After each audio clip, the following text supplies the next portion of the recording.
एक महत्त्वाची बातमी आहे। राज्यातील राजपूत समाजासाठी आता विकास महामंडळाची स्थापना येत्या जानेवारीमध्ये होणार आहे। अधिवेशनामध्ये राजपूत समाजाचा प्रश्न चर्चेत आला। आमदार श्वेता महाले यांनी या प्रश्नावर अतुल सावे यांनी देखील उत्तर दिलेलं आहे। राजपूत समाजाच्या मुद्द्यावर मुख्यमंत्र्यांसोबत बैठक संपन्न होईल आणि बैठकीमध्ये 15 जानेवारी आधी महामंडळ स्थापन करण्याचा निर्णय झाल्याचं देखील अतुल सावे यांनी जाहीर केलं आहे। सन्माननीय मुख्यमंत्री आदरणीय शिंदे साहेबांच्या अध्यक्षतेखाली 25 जुलै 2023 रोजी राजपूत समाजाच्या शिष्टमंडळाची बैठक झाली आणि त्या बैठकीमध्ये तत्वतः मान्यता सुद्धा या महामंडळाला अध्यक्ष महोदय देण्यात आली होती। परंतु त्याच्या पुढे हा विषय अध्यक्ष महोदय गेलेला नाही।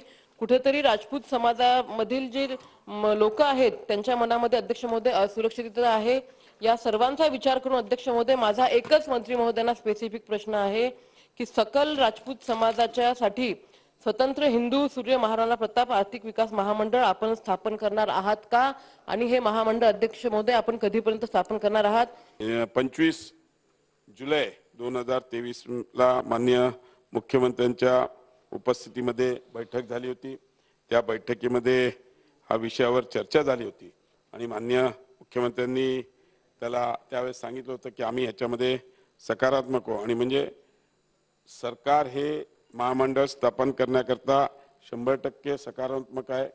काही कारणास्तव मधल्या या काळामध्ये त्या बैठक सेक्रेटरीच्या आणि चीफ सेक्रेटरीच्या उपस्थितीत ती बैठक घ्यायला त्यावेळेस सांगितली होती, ती झाली नव्हती। पण मी या ठिकाणी आपल्याला शब्द देतो की 15 जानेवारीच्या आत ह्याचा निर्णय घेऊन हा कॅबिनेट समोर मांडून हे मंडळ स्थापन करण्यात येईल।